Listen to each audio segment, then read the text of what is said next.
배달쇼 신명기 13번째 배달 왔습니다. 왈왈.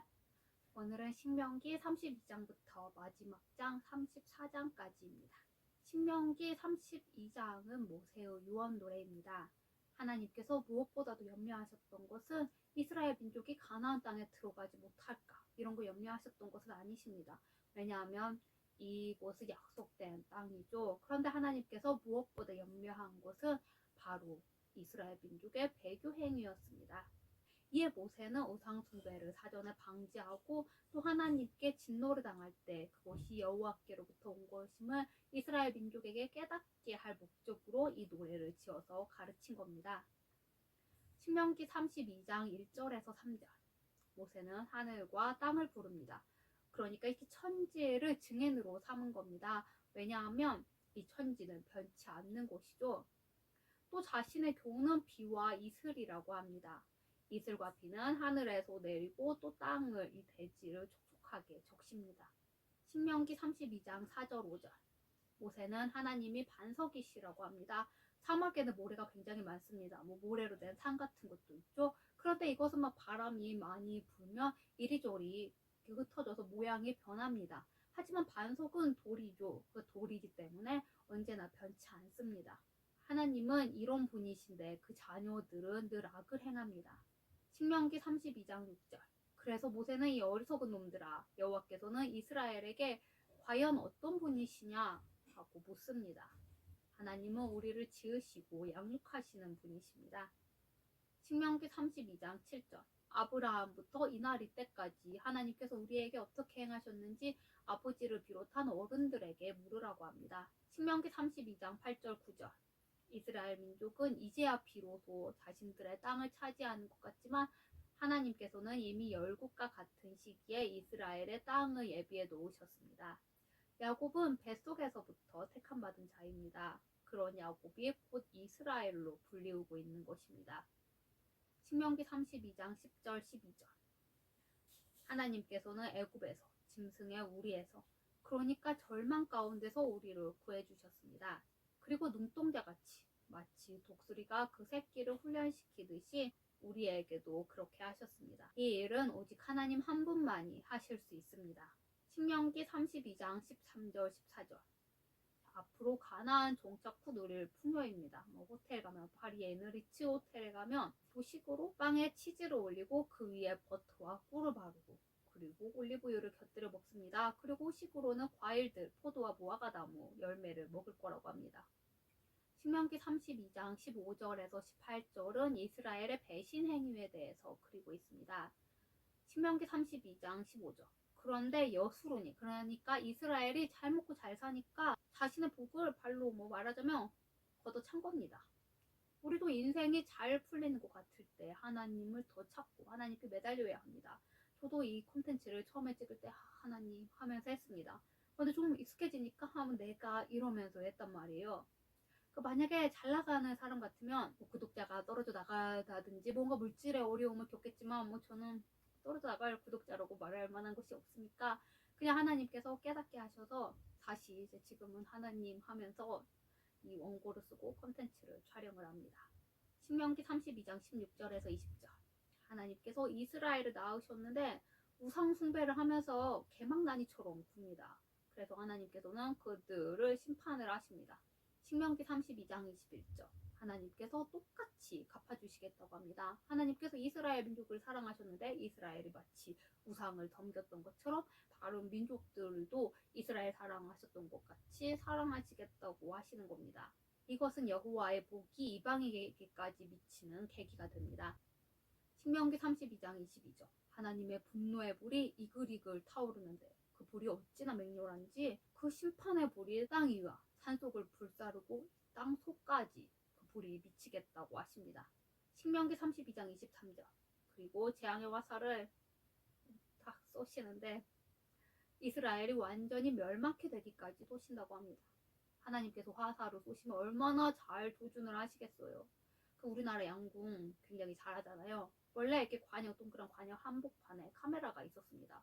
그런데 우리나라 선수들이 그 카메라를 자꾸 맞춰가지고 카메라를 없애버렸습니다. 돈 아깝잖아요. 그 카메라 비쌀 텐데. 신명기 32장 24절 이 화살이 어떤 것이냐. 뼈만 앙상하게 남도록 굶주리게 됩니다.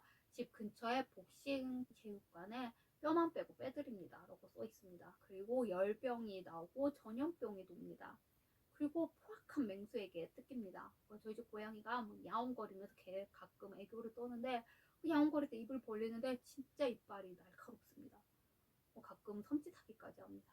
애교가 아니라면 이것은 협박이죠.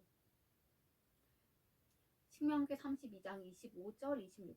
또 이뿐 아니라 남자들은 전장에서 죽고 여자와 아이들 그리고 노인들은 성 안에서 죽습니다. 이스라엘은 훅 불며 날아가는 먼지같이 흩어져서 흔적도 없이 사라질 것입니다. 신명기 32장 27절에서 30절. 이스라엘은 망했습니다. 그런데 주변국들이 이것을 보고 깨달아야 하는데 마치 자신들의 계략이나 지략이 뛰어나서 이스라엘이 망한 거라고 생각을 합니다. 하지만 실상은 이스라엘의 폐역과 교만 때문이었습니다. 하나님께서 이스라엘을 넘겨주셔서 이스라엘을 망한 것입니다. 즉 이스라엘은 하나님께 달린 것입니다. 신명기 32장 31절. 대적들도 하나님께서 자신들의 우상들과 다르다는 것을 압니다. 이것은 애굽의 군사들도 알고 있었고 메소포타미아의 점쟁이 발람도 알고 있었습니다. 하지만 그것은 영적으로 깨달은 것이 아니라 그냥 경험으로 그냥 눈으로 보고 그냥 아는 것일 뿐이었습니다. 신명기 32장 32절에서 33절. 그들의 포도나무는 여기서 이 그들이란 학자들 간의 의견이 분분합니다. 문맥상 이스라엘이다. 문맥상 대적이다 라고 하는데 둘 다일 수도 있을 것 같습니다. 어쨌든 불순종하면 하나님의 이 심판이 임하는 것은 다 똑같죠. 신명기 32장 34절에서 36절. 그들의 악한 것들이 하나님 앞에 쌓여서 하늘 창고에 쌓이고 때가 되면 이 하나님의 심판이 임할 거라고 하십니다. 그러나 하나님께서는 징벌로 그들을 불쌍히 여기십니다. 신명기 32장 37절 38절. 너희의 우상들에게 이것저것 바쳤으니까 우상들에 한번 빌어봐라 라고 하십니다. 신명기 32장 39절. 그러나 이스라엘의 생사를 주관하시는 분은 오직 하나님 한 분뿐이십니다. 신명기 32장 40절. 하나님께서는 자신을 두고 손을 들어 맹세를 하십니다. 그 맹세는 자기보다 더 크고 강한 것한테 하는 거죠. 그런데 하나님께서는 이 세상에서 가장 강하신 분이시니까 자신을 두고 맹세를 하시는 겁니다. 손을 들고 맹세하는 것은 옛날에 맹세의 관용적인 방법이었습니다. 고전 발레에도 보면 맹세를 할 때 이렇게 가슴에 손을 얹고 이렇게 손을 들고 팔 기네? 이렇게 손가락을 이렇게 하던가 이렇게 하던가 이러면서 맹세를 합니다. 신명기 32장 41절. 군사가 적과 싸우듯이 이스라엘의 범죄로 말미암아 하나님께서 그들을 대적하여 싸우시겠다고 합니다. 그런데 그냥 칼로 싸우시겠다는 것도 아니고 번쩍이는 칼을 갈아서 싸우시겠다고 합니다. 신명기 32장 42절. 하나님의 심판은 처절합니다. 화살을 피해 취하게 하고 칼로 그 고기를 삼킵니다. 그리고 포로에게도 관용을 베푸지 않을 거라고 하십니다. 신명기 32장 43절. 그러나 궁극적으로는 이 심판으로 인하여 하나님과 이스라엘과의 관계가 회복이 됩니다. 신명기 32장 44절에서 47절.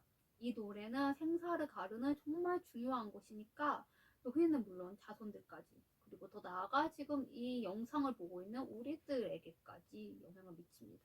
우리들까지 이것을 지켜야 하는 겁니다. 신명기 32장 48절에서 50절. 모세가 노래를 가르친 그날에 하나님께서 120살이나 된 모세에게 무려 해박 800m나 되는 느보산에 오르라고 하십니다. 고령의 험한 산행으로 죽은 것이 아닐까 의심이 되는 대목이죠. 이 산 위에서는 청명한 날에는 예루살렘까지 바라다 보입니다. 그 산에서 모세는 가나안 땅 전체를 보고 죽습니다. 신명기 32장 51절 52절. 모세가 죽는 이유를 다시 한번 하나님께서는 말씀하십니다. 별로 좋은 것도 아니고 죽는 이유를 자꾸 말씀을 하시네요. 그것은 바로 무리바에서 하나님께서 바위에게 명하여서 물을 내라고 하셨는데 모세가 바위를 쳐서 물을 냈습니다. 모세는 이스라엘 민족을 가나안으로 이끌기 위해 최선을 다했습니다. 모세의 죽음은 하나의 상징입니다. 바로 천국은 행위로 가는 곳이 아니라는 겁니다. 바로 예수 그리스도의 십자가 보혈로 가는 곳입니다. 신명기 33장은 12지파에 대한 모세의 축복입니다. 신명기 33장 1절에서 5절은 모세의 축복 서론 부분입니다. 이 축복은 12지파 각각에게 정말 제각각 다르게 축복을 합니다. 우리도 하나님께서 제각각 다른 재능을 주셨습니다. 저는 정말 손이 정말 몹쓸 손입니다. 평균에 한참 못 미치는 손입니다. 근데 하나님께서는 그 대신 저에게 좀 말하고 이렇게 글 쓰는 재주를 주셨습니다. 제가 만약에 정말 손이 난만큼만 됐더라면 그림 그리고 뭐 조각하고 뭐 이런 그리스 아그리파 같은 뭐 그리스 흉상 이런 거 만들고 또 뭐 뜨개질하고 책 같은 거 만들고 그러느라 이런 거 못했을 겁니다. 신명기 33장 6절 모세의 축복이 시작됩니다. 먼저 르우벤입니다. 그들은 살고 죽지 않는다. 이곳은 약간 뭐 축복이라고 하기에는 조금 이상하죠. 뭐 죽지 않고 간신히 연명할 거란 뜻인가? 이 르우벤은 자신의 아버지의 첩 비라와 잤습니다. 그래서 이 야곱은 르우벤에게 너는 타걸치 못하리라 라고 저주를 내렸습니다. 그러니까 여기서 뭐 간신히 연명할 거라는 이 말도 좀 감지덕지해야죠. 신명기 33장 8절에서 11절은 레위지파입니다. 이들은 영적 지도자의 축복을 받았습니다. 이들은 그 금송아지 숭배 사건 때 하나님의 심판의 불이 임했었죠. 그때 이 레위지파 사람들이 그의 형제들을 뭐 연민하거나 동정하지 않고 이 사람의 감정에 얽매이지 않고 금송아지를 섬기는데 앞장섰던 사람들을 죽였습니다. 그래서 이들은 이스라엘의 영적 지도자가 되는 축복을 받았습니다. 신명기 33장 12절은 베냐민 지파입니다. 이들은 마치 야곱이 베냐민을 정말 사랑했죠. 요셉이 너의 막내를 데려와라 이랬을 때 야곱이 절대로 안 된다고 했었습니다. 이런 것처럼 하나님께서 이 베냐민을 곁에 끼시고 사랑하시겠다는 겁니다. 신명기 33장 13절에서 17절 스불론 지파는 무역의 축복을 받았고 항구 도시로 번성하였습니다. 그리고 이사갈 지파는 평온한 농경 생활의 축복을 받았습니다. 신명기 33장 20절 21절 갓 지파는 광대한 영토의 축복을 받습니다. 이 지파는 용사를 많이 배출하였습니다. 신명기 33장 22절 단지파는 계략과 용맹의 축복을 받았습니다. 삼손이 이 단지파 사람입니다. 신명기 33장 23절 납달리 지파입니다. 이들은 풍요의 축복을 받았습니다.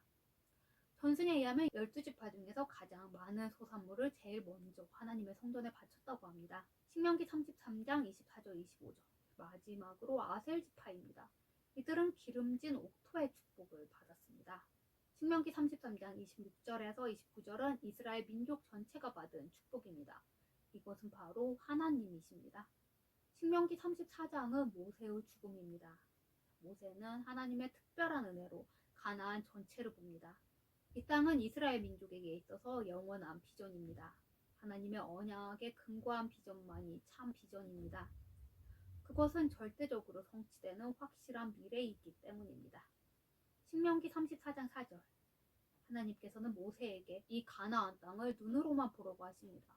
모세는 하나님의 뜻을 온전히 쫓았습니다. 그것이 어느 정도였냐면 하나님께서 이스라엘 민족에게 화가 나셔서 이 민족을 버리고 이 모세로 새로 정말 강하고 큰 민족을 이루게 하시겠다고 말씀하셨습니다. 저 같으면 하나님 감사합니다 이랬을 텐데 모세는 제발 용서해달라고 이스라엘 민족을 용서하고 멸하지 말아달라고 하나님께 간절히 간구를 했습니다. 이런 자라도 이 땅에서는 상급이 없습니다. 물론 뭐 120달까지 기력이 조금도 쇠하지 않았고 많은 축복을 받았지만 이 모세는 가나안 땅에 정말 들어가고 싶어 했었습니다. 그렇지만 이것을 받지 못했습니다. 신자는 이 세상에서 상급을 바라면 안 됩니다. 왜냐하면 정말 우리의 진정한 상급은 천국이기 때문입니다. 신명기 34장 5절 6절 모세는 여호와의 말씀대로 죽어 모압 땅 골짜기에서 장사가 되었는데 그 묘가 어디에 있는지 아무도 모릅니다. 가라마조프의 조시마 장로가 죽었습니다. 그가 죽으면 이 땅에 많은 기적이 일어나리라고 생각했는데 죽은 지 얼마 안 돼서 냄새를 풍기기 시작합니다. 그래서 사람들 사이에서는 소동이 일어납니다. 모세는 정말 이스라엘의 위대한 지도자였죠. 하나님과 대면한 자입니다. 그러니까 만약에 이 모세가 죽어서 그의 무덤이 있다. 그럼 사람들이 거기서 비르고 기도하고 모세의 무덤을 신성지에서 신당을 만들었을 겁니다. 그래서 하나님께서는 친히 그의 사체를 처분을 하셨습니다. 신명기 34장 7절 모세는 120세나 되었는데도 기력이 쇠하지 않고 정정했습니다. 이 사실은 해박 800m의 산을 오른 것만 봐도 알 수가 있죠. 모세는 이 느보산에서 죽음을 맞이합니다. 신명기 34장 8절. 이스라엘은 모세를 위하여 30일을 애도하였습니다. 일반 백성의 애도 기간은 7일이었습니다. 애굽의 총리의 아버지 야곱은 무려 70일간의 애도를 받았습니다. 뭐 이런 비유는 약간 이런 말이 약간 그렇지만 정승집 계시잖아요. 신명기 34장 9절. 모세는 죽기 전에 여호수아에게 안수를 하고 모든 것을 미임을 하였습니다. 이에 여호수아에게 지혜의 영이 충만하여서 이스라엘 백성들은 여호수아의 말에 순종하였습니다. 신명기 34장 10절에서 12절. 그래도 모세와 같지는 못하였습니다. 아니 모세 이후로 이러한 선지자는 나오지 못할 것입니다. 왜냐하면 모세는 하나님과 직접 대면하여 마치 친구와 말을 하듯이 대화를 했습니다. 그리고 40일씩 2번씩이나 하나님과 함께 하였습니다. 그리고 애굽의 바로와 그 신하들 앞에서 10가지 재앙을 내린 정말 전무후무한 하나님의 선지자였습니다. 모세의 죽음으로 신명기는 끝이 납니다. 모세는 말을 못하는 자라고 하였지만 3편의 설교를 훌륭히 감동적으로 마쳤습니다. 아무리 말을 잘했어도 40명이나 양만 봐봐요. 양소리 말고 무엇을 낼 수가 있었겠습니까? 그러나 그는 하나님께 순종함으로 위대한 설교자, 위대한 지도자가 되었습니다. 우리도 하나님께 끝까지 순종하는 자가 되어야 합니다. 다음 이 시간은 여호수아로 돌아오겠습니다. 다음에 만나요.